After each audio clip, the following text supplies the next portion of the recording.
So, what is a good character sheet? That depends on what your goal is for the character or the sheet. Are you trying to show just the character's looks from all angles? Are you trying to get a good character summary with no words?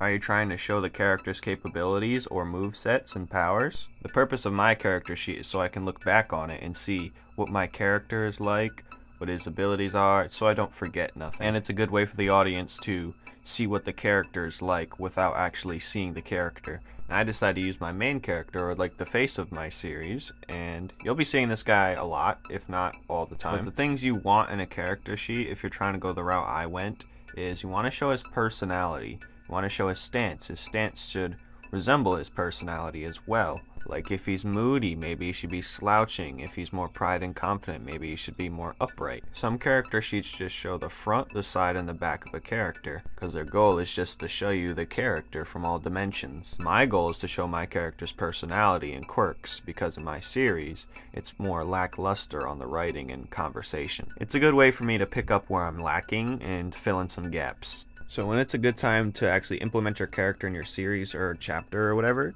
you'll be like, oh, this is how he's like. Or, oh, this is a main feature this character has, I almost forgot. It's also good for me to pull color from when I'm doing digital as a reference.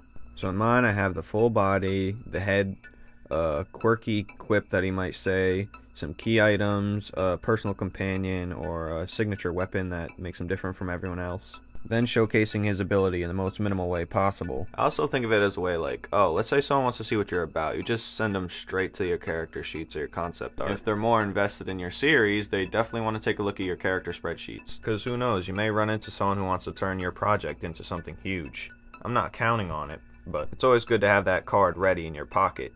And if you make a really good concept art or character spreadsheet, you can sell prints. I don't do that as of yet, but...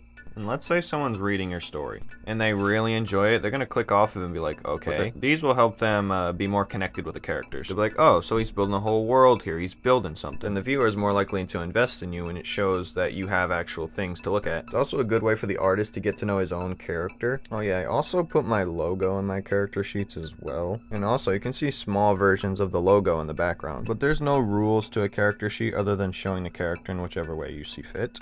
And yeah. Do your own thing, have fun. Usually the moral of the story is always have fun, I guess. And I always say this, but I do want to make a video game out of these characters, like a Smash Bros, so creating character sheets is also helpful. If you want good references, look up character concept art sheets, not character spreadsheets on Google.